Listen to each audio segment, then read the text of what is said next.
केसरिया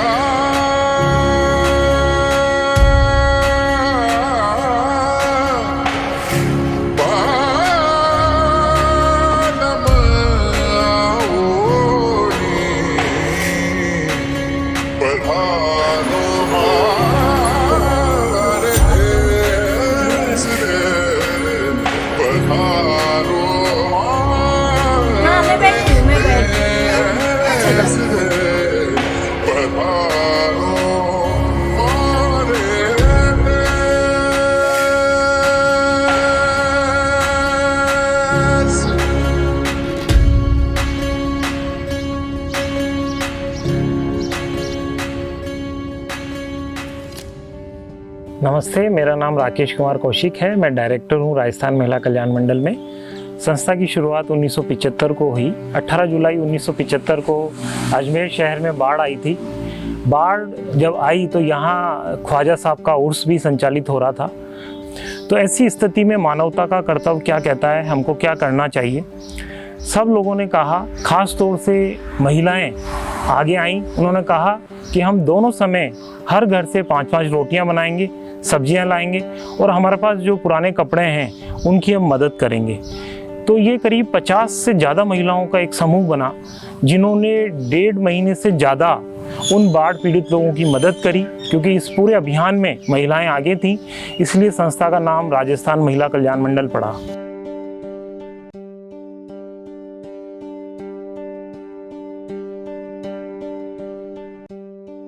नमस्ते, मेरा नाम क्षमा राकेश कौशिक है। मैं संस्था राजस्थान महिला कल्याण मंडल में मुख्य कार्यकारी एवं सेक्रेटरी के रूप में काम करती हूँ।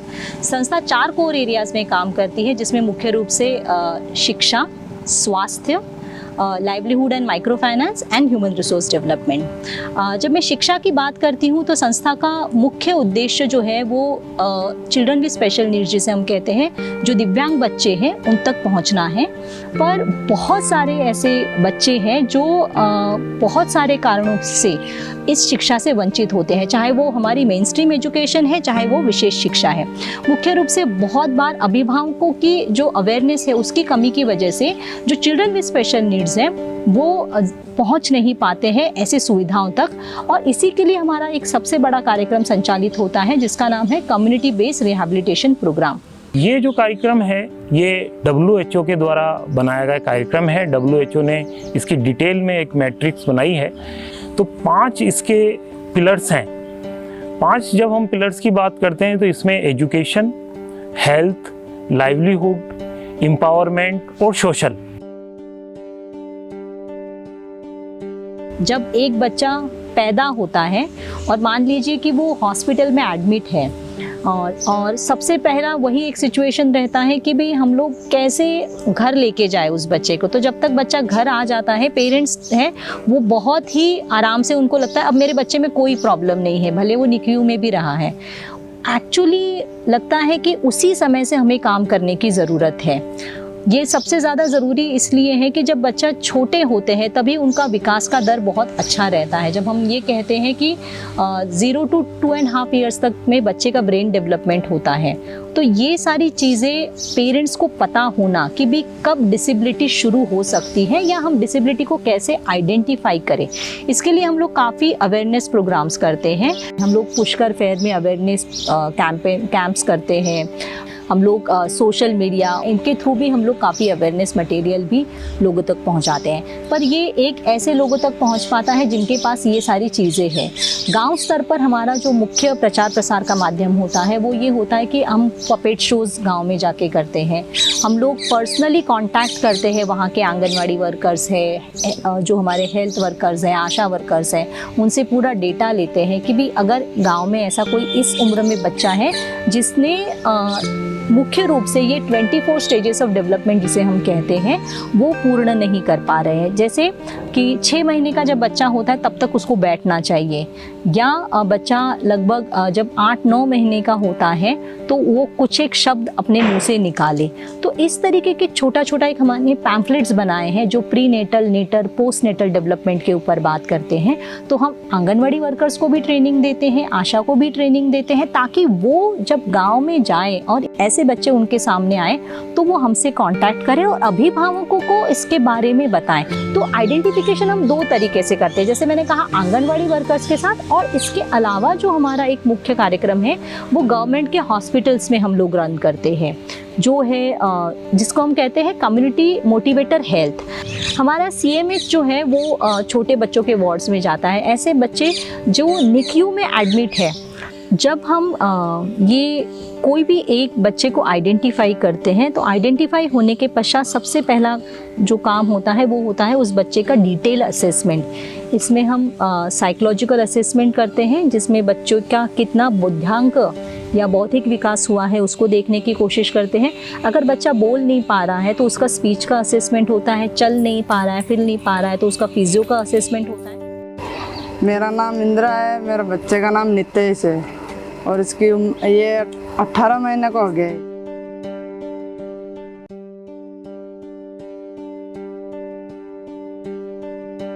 तो इनकी रोज इसकी एक्सरसाइज करवाते थे, एक दिन छोड़ के रोज आते थे मेरे पास। फिर उसके बाद ये मतलब घुटने के बाद चलने लग गया। फिर उसके बाद धीरे धीरे जैसे 18 महीने का हुआ ना, ये फिर बाद में पैरों से चलने लग गए कुछ। पहले तो उम्मीद भी नहीं थी कि ये बचेगा कि नहीं बचेगा। बहुत खुश है, मेरे सर का बहुत धन्यवाद है।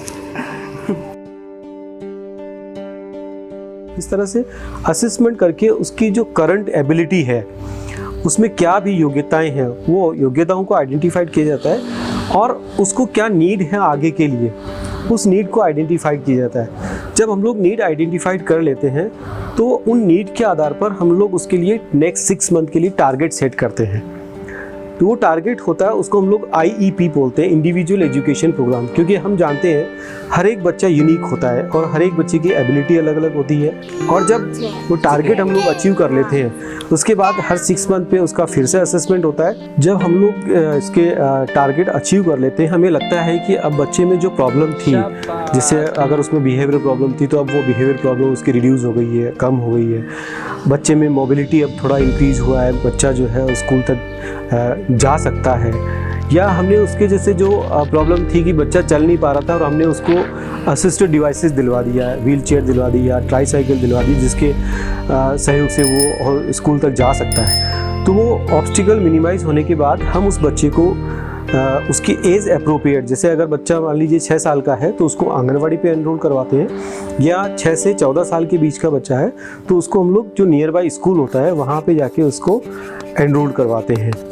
इन बच्चों के साथ जो मेन दिक्कत आती है वो ये आती है कि जो इनके जो पीयर ग्रुप रहते हैं वो इनको बुलिंग करते हैं।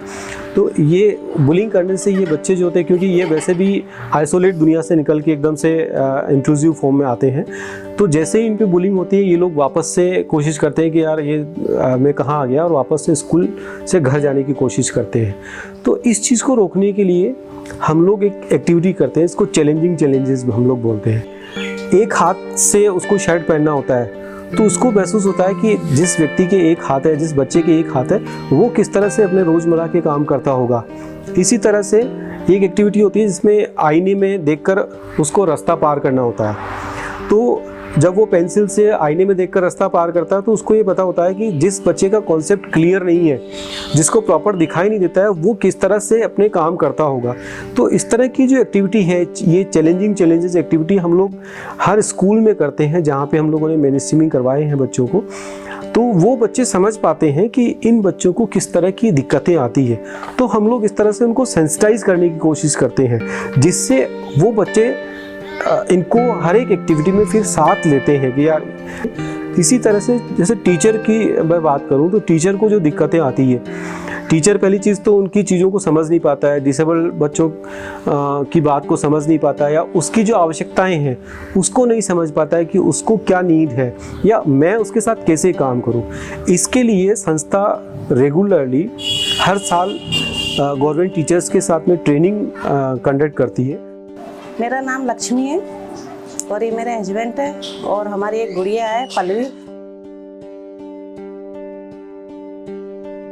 आंगनबाड़ी जाने से बहुत खुश होती है, और वहाँ जो इसको एक्टिविटी कराते हैं वहाँ घर पर आकर हमको बताती है, समझाती है कि आज ऐसा कराया ऐसा करा। इसको वो जब करते हुए देखते हैं तो हमको बड़ी खुशी मिलती है कि चलो कुछ चीज़ तो समझ रही है ये, मतलब हम समझे सबसे पहले, तब हमने बच्चे को वैसा गाइड किया और वो समझे हम मीनू स्कूल से।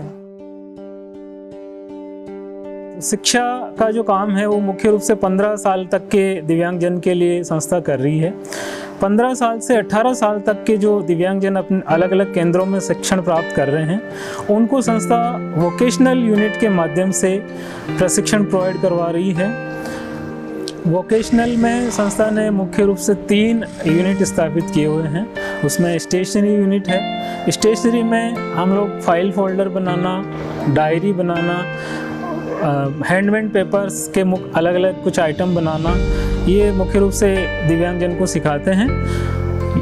वुडन यूनिट में हम लकड़ी के खिलौने बनाना, कुछ टीचिंग मटेरियल बनाना, जो छोटे बच्चों को, जो आंगनवाड़ी के बच्चे हैं उनके लिए अलग अलग पजल्स और कुछ अक्षर आदि बनाना, ताकि वो छोटे बच्चे उनसे सीख सके। प्राइमरी क्लासेज के लिए हम लोगों ने टीचिंग मटेरियल्स वुडन में तैयार किए हैं। इसी तरह से डेको यूनिट, जिसमें कबाड़ जुगाड़ से जो वेस्ट मटेरियल होता है उससे कुछ खिलौने और सजावटी सामान बनाना दिव्यांगजन को सिखाया है, ताकि ये लोग रोजगार से अपने आप को जोड़ सकें। इन सब प्रोडक्ट का हम अलग अलग जगह प्रदर्शनी में सेल लगाते हैं, उसका जो लाभ प्राप्त होता है वो इन दिव्यांगजन को हम लोग उपलब्ध कराते हैं। इन तीनों यूनिट में क्योंकि बहुत ही सीमित लोगों को हम लोग जोड़ पाए थे रोजगार से, तो और हमने विचार विमर्श किया, संस्था में बैठकर कार्यशालाएं की कि क्या क्या संसाधन हो सकते हैं, क्या विकल्प हो सकते हैं। तो विचार विमर्श में हमें अलग अलग जो रोजगार प्रदाता हैं, जिसमें बड़े होलसेलर, मोटर्स सर्विस और मेंटेनेंस की जो कंपनियां हैं, 50 से ज़्यादा दिव्यांगजन को हम लोग स्थायी रोजगार से जोड़ पाए। संस्था जब भी अपने अपने स्टेक होल्डर से मिलती थी तो एक बड़ी समस्या हम लोगों को सुनने को मिलती कि साहब हमारे गार्डन जो हैं उनको मेंटेनेंस करने के लिए बंदे नहीं मिल पा रहे हैं, माली नहीं मिल पा रहा है। तो संस्था ने उसको इनिशिएट किया कि क्यों ना हम हमारे जो बच्चे हैं उनको एज ए असिस्टेंट गार्डनर तैयार करें। दूसरा, एक जो सोशल मीडिया के माध्यम से हमें लेमन ट्री का एक उदाहरण देखने को मिला, जहां दिव्यांगजन को वो हॉस्पिटैलिटी में ट्रेन करके बहुत अच्छे से उनको रोजगार दे रही है। तो ये दोनों उदाहरण को देखते हुए, उनसे सीख लेते हुए संस्था ने पिछले 2 सालों से एक जो नया काम शुरू किया वो ये है कि गार्डनिंग और हाउसकीपिंग दोनों ट्रेड में दिव्यांगजन को ट्रेनिंग देने का काम शुरू किया है। हाउसकीपिंग में मुख्य रूप से 3 कंपोनेंट पे काम किया है। उसमें क्लीनिंग वाले पार्ट में हमने ज़्यादा जोर दिया है। इसके साथ डेकोरेशन और मेंटेनेंस में रूम मेंटेनेंस है, बेड बनाना है, बेडशीट बनाना है, बाथरूम बनाना है, ये सब चीज़ें इन दिव्यांग कैंडिडेट को सिखाई है। दोनों ही बैच में हम लोगों ने ग्रूमिंग और पर्सनालिटी डेवलपमेंट में बहुत ज़्यादा फोकस किया, ताकि ज़्यादा से ज़्यादा दिव्यांगजन रोजगार से जुड़ पाएँ। तो उस बेस पे हमने आगे बात करके अलग अलग होटल, रिसोर्ट और अलग अलग जगह पे 35 दिव्यांगजन को प्लेसमेंट दिलाया है। कंपोनेंट सोशल की बात करेंगे तो हमको United nation convention on person with disabilities के बारे में बात करना ज़रूरी है। UNCRPD ये कन्वेंशन 2006 में लागू हुआ। इसको इंडिया ने भी रेटिफाइड किया। मुख्य बात इसमें 4 कंपोनेंट को लेके बात की गई। पहला कंपोनेंट जो है वो डिग्निटी, दूसरा इंडिविजुअल ऑटोनॉमी, तीसरा नॉन डिस्क्रिमिनेशन और चौथा फुल एंड इफेक्टिव पार्टिसिपेशन। जब हम लोग फील्ड में देखते हैं जिन पर्सन विद डिसेबिलिटीज़ के साथ हम लोग काम करते हैं, तो गहराई से जब हम लोग ऑब्जर्व करते हैं तो परिवारों में ये सारी ही दिक्कतें हम लोगों को नज़र आती हैं। एक परिवार जो मूवी देखने जा रहा है, पार्क में जा रहा है, शादी समारोह में जा रहा है, तो उनका ध्यान जो चिल्ड्रन विद स्पेशल नीड है उसकी तरफ नहीं जाता है। उनका ये मानना होता है कि अगर इसको हम लेके जाएंगे तो इसके लिए अलग से इसका ध्यान कौन रखेगा, ये हमको डिस्टर्ब करेगा। कहीं ना कहीं सोशल स्टिग्मा रहेगा कि इनके परिवार में ये बच्चा कैसे है, तो उस बच्चे को अवॉइड किया जाता है, उसको साथ नहीं लेके जाता है। इसके अलावा ये बहुत कॉमन प्रैक्टिस है कि छोटे भाई बहन जो दिव्यांग व्यक्ति के हैं उनकी शादी हो जाती है, बड़े भाई से ये पूछा नहीं जाता है, ये अज्यूम करके ही पेरेंट्स और फैमिली के मेंबर चलते हैं कि साहब ये पर्सन विद डिसेबिलिटीज़ है, इसकी तो मैरिज की कोई आवश्यकता नहीं।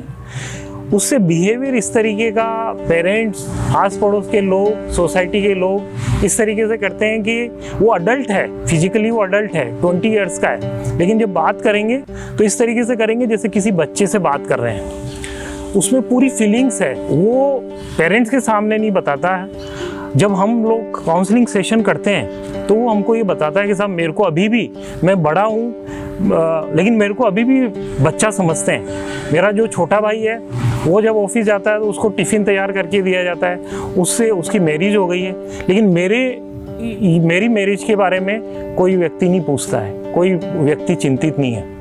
तो इन चीज़ों पे ध्यान देना बहुत आवश्यक है और ऑर्गेनाइजेशन इसी तरीके के काउंसलिंग सेशन पेरेंट्स के साथ और कम्युनिटी के साथ निरंतर करता है। करीम कृष्ण खुदा हुआ।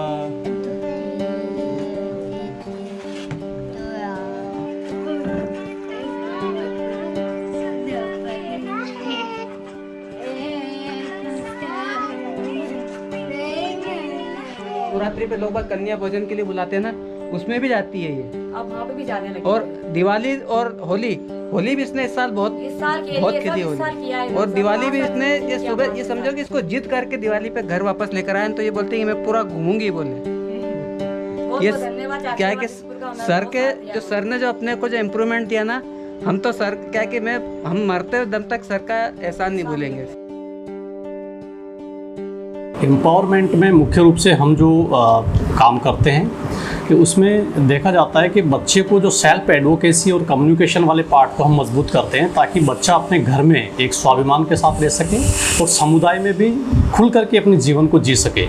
तो इसकी पहल हम CBR में जो करते हैं वो उनके घर से हम शुरुआत करते हैं कि बच्चा घर में भी अपना एक अहम रोल अदा कर सके, और उसके लिए छोटे छोटे जो घर में जो निर्णय होते हैं उसमें उस बच्चे की भागीदारी को सुनिश्चित करना हमारा मेन मकसद होता है, जिससे कि बच्चे को ये लगे कि ये घर मेरा है और उस घर के अहम मुद्दों में मुझे भी शामिल किया जाता है। दूसरा, घर में देखा जाता है कि जो बच्चे की पसंद और नापसंद को एक अहमियत मिले। आज घर की अगर बात करें तो घर में आज खाना क्या बनाना है ये उसके सामान्य भाई बहनों से माता पिता पूछते हैं, तो वहाँ पर बच्चे की पसंद को भी महत्व दिया जाए। आज बच्चे को क्या खाना खाना है, जो वो बोले वो उसमें रखा जाए घर की रसोई में, तो उसको ये लगेगा कि हाँ मेरी पसंद और नापसंद को एक अहमियत दी जा रही है। दूसरा, घर में जब हम बात कर रहे हैं तो घर के जैसे घर का जो माहौल होता है उसमें जो डिसेबल्ड जो बच्चा होता है उसको ज़्यादा आदर और सम्मान का भाव उस परिवार में मिले, ताकि वो बच्चे को जिसको छोटे भाई बहन हैं तो उसको भैया कह करके पुकारे, तो एक उसको फीलिंग आएगी कि हाँ मैं इस घर का बड़ा भाई हूँ, ये मेरे छोटे भाई हैं, तो वो अपने आप को कहीं ना कहीं सशक्त महसूस करेगा। इसके साथ साथ एक पंचायत भी एक अहम संस्था होती है जो गाँव स्तर के ऊपर काम करती है। हमारी प्राथमिकता ये होती है कि हम ग्राम पंचायत की बैठकों में एक डिसेबिलिटी का एक अहम स्थान हो, खासतौर से दिव्यांग बच्चों की हितों को लेकर के उसमें एक प्रस्ताव लिखा जाए। आगे चल करके जो अगला पॉइंट हमारा आता है या हम फोकस करते हैं हमारे CBR में, वो होता है उसकी राजनीतिक भागीदारी। जो हमारे 18+ के जो बच्चे हैं उनको लोकतांत्रिक प्रणाली क्या है उसको समझाया जाए, और लोकतांत्रिक प्रणाली में उस बच्चे को वोट देने का अधिकार है, और वोट में भी उसको निष्पक्ष रूप से अपने उम्मीदवार को चुनने का अधिकार है। राजनीतिक भागीदारी के बाद हमारा मकसद होता है कि उस बच्चे को हम गांव स्तर के ऊपर एक ऐसा ग्रुप तैयार करें जहां पर वो छोटी छोटी बचत करके कल अपने जीवन को एक आत्मनिर्भरता की ओर आगे बढ़ सके, अपने खुद के पैरों पर वो खड़ा हो सके, स्वाभिमान से अपनी ज़िंदगी जी सके। इसके लिए हमने गांव स्तर पर एक सेल्फ हेल्प ग्रुप बनाए गए हैं। मेरा नाम रौनक शिवसिमाल है, मैं ब्यावर का रहने वाला लड़का हूँ, मेरी उम्र 27 साल है।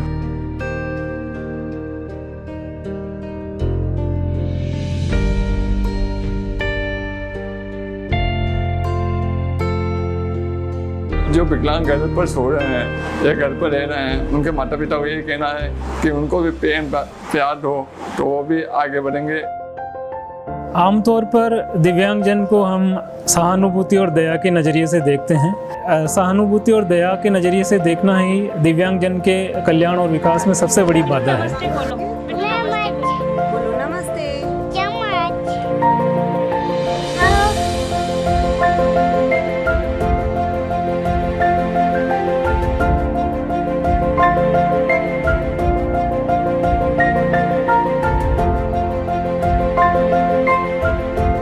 मैं बोल रहा हूँ ना, आप बीच में क्यों बोल रहे हो?